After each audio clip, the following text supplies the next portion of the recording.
Honor the purpose, carry the pride gives new meaning to once a Penn Stater, always a Penn Stater. When we first get here, everyone, especially when they're a freshman, they don't really know.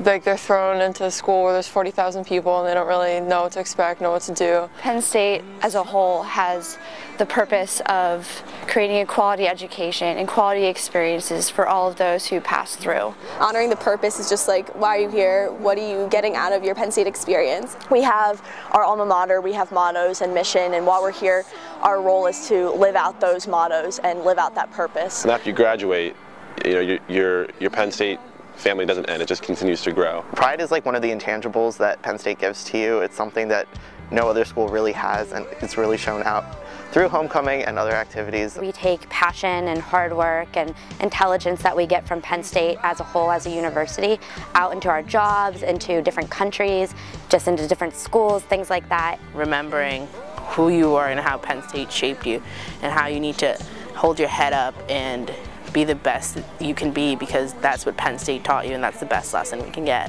This Happy Valley that we have all called home for 4 years is somewhere where people do want to return. Penn State's homecoming is one of the biggest celebrations in the country, and I think that makes the school very unique.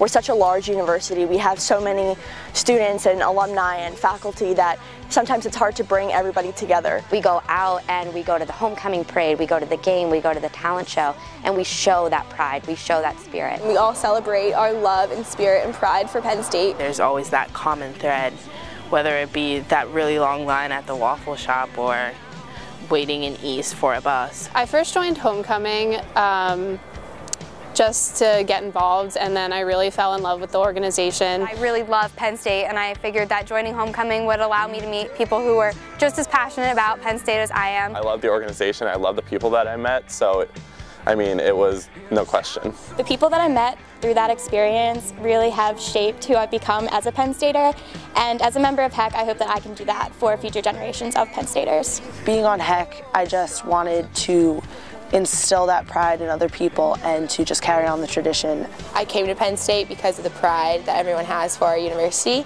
and so I wanted to be a part of it just to honor the traditions that we have. For me, it was a way to give back to Penn State. You know, I feel like we're never going to give back to Penn State as much as it's given to us. I wanted to give back to Penn State. I wanted to give back to students like other students have given back to me. And I saw an opportunity to make an effect, and I went for it. Claudia finally called me, and I have this issue with my phone where I literally always press buttons with my face, all the time. So I muted myself, and so I was saying yes to all this stuff, and Claudia was just quiet, and I kept talking because I was why isn't she saying anything? And then she was hello, Leah, and I was oh my god, I muted my phone. Well, when I got my call, I wasn't really paying attention, so originally I thought Claudia offered me the position of finance director, which we know is not true. I just fell to the floor. I didn't say anything, and then I realized that I didn't hear what position I got. And then she's I'd like to offer you the position. I didn't hear the position that she said, first of all, so I had no idea what I got. I said, what position did I get?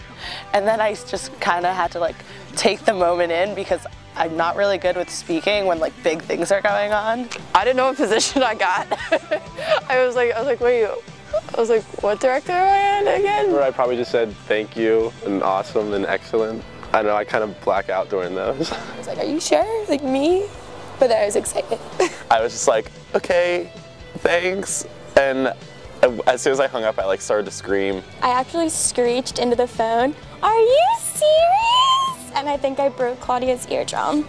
I was definitely jumping up and down and doing a little happy dance silently on the phone. I was freaking out, doing dance and stuff. I was super excited and couldn't wait to see everybody. I ran to Old Main and got there 20 minutes early because I just wanted to be there and meet everyone else. Yeah, I was laughing and crying at the same time. I couldn't speak because I was just so overwhelmed with excitement and happiness and love for this school that I go to and this opportunity that I had been given. There's a moment, it's pure bliss, and it was unreal. I can't even explain it. But it was probably one of the greatest days of my life to know that people trusted me enough with their Penn State experience to make me their executive director.